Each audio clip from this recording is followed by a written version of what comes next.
आरा में हिंदू जागरण मंच की एक बैठक आयोजित की गई, जो जिलाध्यक्ष सुरेंद्र सिन्हा के आवास पर आयोजित हुई, जिसमें आरा के सांसद सह एनडीए के लोकसभा प्रत्याशी आर.के. सिंह शामिल हुए। इस बैठक में मंच प्रांतीय सह संयोजक सोनालाल, जिलाध्यक्ष सुरेंद्र सिन्हा, विशाल सिंह, रोहित बजरंगी, विजय कुमार, आकाश सोनी, दुर्गेश सिंह, अरुण कुमार सहित तमाम हिंदू जागरण मंच के कार्यकर्ता उपस्थित रहे। वहीं आर.के. सिंह ने कहा कि राष्ट्रीय हित में जनता को जागृत करना है। लोकसभा के चुनाव में एनडीए के पक्ष में भारी संख्या में मतदान करने की अपील भी की।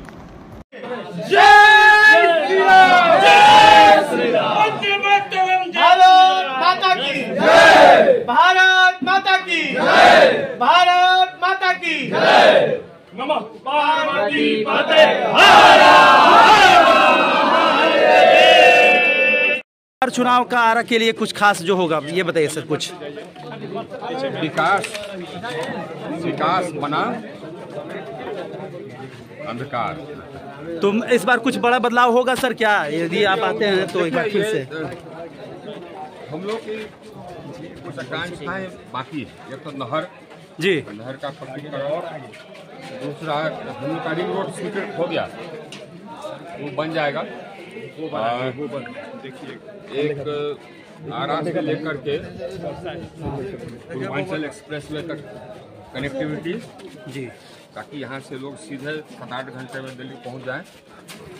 ये वहाँ पर हमने ये बनारस से लेकर के और हल्दिया तक जो वाटरवे है, उसका जल मार्ग है, उसका हमने अंग बनाने के लिए सीधा घाट और मोहली घाट पर जेटी लगवा दिया है।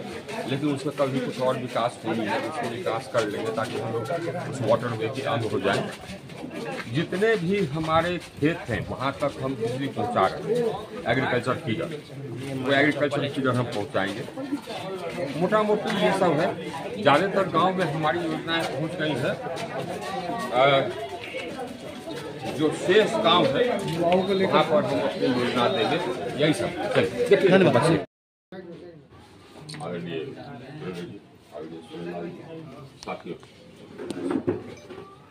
साथियों, हम लोगों को अपना अतीत कभी नहीं छोड़ना चाहिए। सबसे बड़ी गलती होगी अपना अतीत से। आप लोगों को ज़्यादातर बहुत जवान है, नौजवान है, वो समय उस समय बहुत छोटे रहे होंगे या जन्म नहीं हुआ। मैं यहाँ था पदाधिकारी, मैं यहाँ कमिश्नर पटना भी था। जिस घड़ी जिस युग की बात रामविलासी कर रहे थे, उस युग को हमने देखा बतौर पदाधिकारी। शाम को कोई भोजपुर में निकलना नहीं, कब किसकी हत्या हो जाए कोई।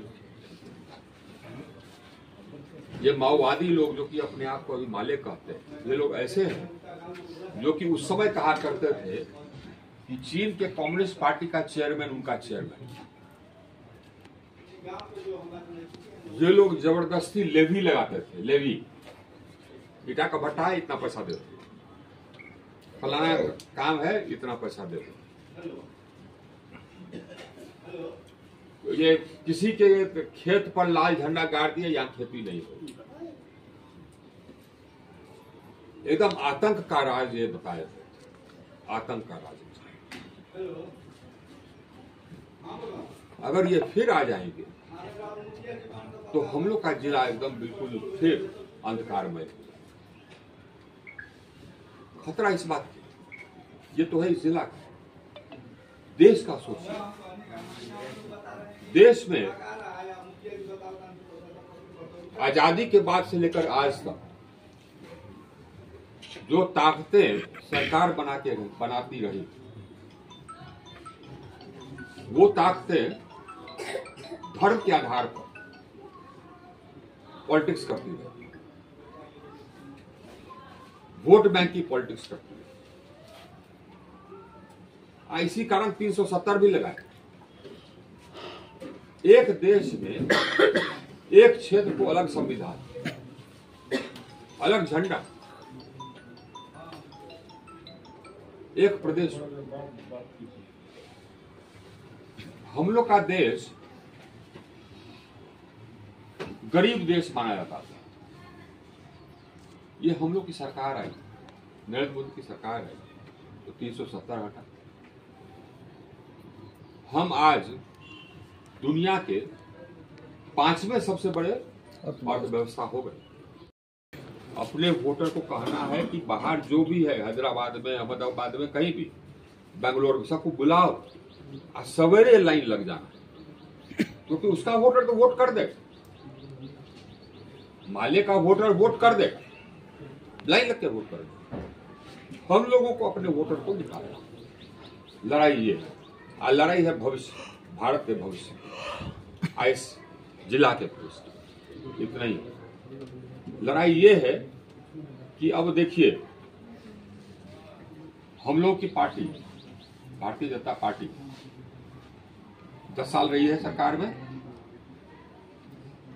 अब वोट बैंक की पॉलिटिक्स प्रायः समाप्त हो चला। अब जो लोग वोट बैंक की पॉलिटिक्स क्या करते थे, अब सबको दिखाने के लिए मंदिर मंदिर जाते हैं, सिर्फ दिखाने के लिए। ये पॉलिटिक्स बदल रहा है, इसलिए बदल रहा है क्योंकि उनको बता दिया गया कि वोट बैंक की पॉलिटिक्स नहीं चल सकती। आप धर्म के नाम पर विभेद करेंगे तो आप नहीं जीतेंगे, ये मैसेज चला गया। तो अब ये धीरे धीरे स्थिति सामान्य हो रही, सब बराबर हो रहे। धर्म के आधार पर पॉलिटिक्स करने की आदत लोगों की चली जा रही है। ये हम लोग की सरकार है, इसीलिए हम लोगों को पूरा इसमें लगे रहना है। विकसित भारत और सशक्त भारत, हम लोग की पार्टी का यही है। हम लोग की पार्टी के लिए देश सर्वोपरि है। बोलिए भारत माता की जय, भारत माता की जय। उस समय हम लोग 14वें या 15वें स्थान पर, आज 5वें हो गए। और 2-3 साल में दुनिया के हम तीसरे सबसे बड़े अर्थव्यवस्था हो जाएंगे। अर्थव्यवस्था मतलब महाशक्ति, जिसके पास पैसा है उसके पास शक्ति भी है, क्योंकि जो आधुनिक अर्थशास्त्र है वो पैसे से ही खरीदा जाता है। हम तीसरे सबसे बड़े महाशक्ति हो जाएंगे, आज 5वें सबसे बड़े महाशक्ति। ये हम लोग की सरकार की उपलब्धि, ये हम लोग की सरकार की उपलब्धि है कि 370 हटा, जो भारत मजबूत हुआ, आतंकवाद पर कुठाघात किया गया, ये हम लोग की सरकार की उपलब्धि। और पूरा एक बार अगर नरेंद्र मोदी की सरकार आ गई तो यह देश एकदम महाशक्ति बन जाएगा। भविष्य ये हम लोग का, भारत का भविष्य इस चुनाव में दाव पड़ रहा है। हम लोग की एक संख्या है, हम हुए उपेंद्र कुशवाहा हुए बगल में, मिथिलेश तिवारी हुए बक्सर से जो लड़ रहे हैं, सासाराम से लड़ रहे हैं, सिवेश, हम लोग सिवेश सासाराम से, हम लोग एक संख्या है, नंबर है। और नंबर पर्याप्त होगा तो प्रधानमंत्री खुल करके देश को आगे ले जा सकते। लड़ाई इसके लिए, भारत के भविष्य के लिए। और यहाँ पर लड़ाई है हम लोगों के जिला के भविष्य। जिला का अतीत हम बता दिए, तो जिला का भविष्य विकास होगा या विनाश, इसके बीच में चुनाव करना, इसी के बीच में चुनाव। इसके लिए एक चीज, जनता हम लोग के लिए मन बनाई, लेकिन जनता को लगता है कि न जितने पानी जा सकता। जनता फील गुड में बहुत खतरनाक है। वाजपेयी जी की सरकार हुई थी तो फिर उस समय फील गुड था, इंडिया शाइनिंग था। आज ये सब लोग को लगता था कि न जितवे जाए। आज वोटर लोग निकले नहीं, अपने वोटर नहीं निकले, हार।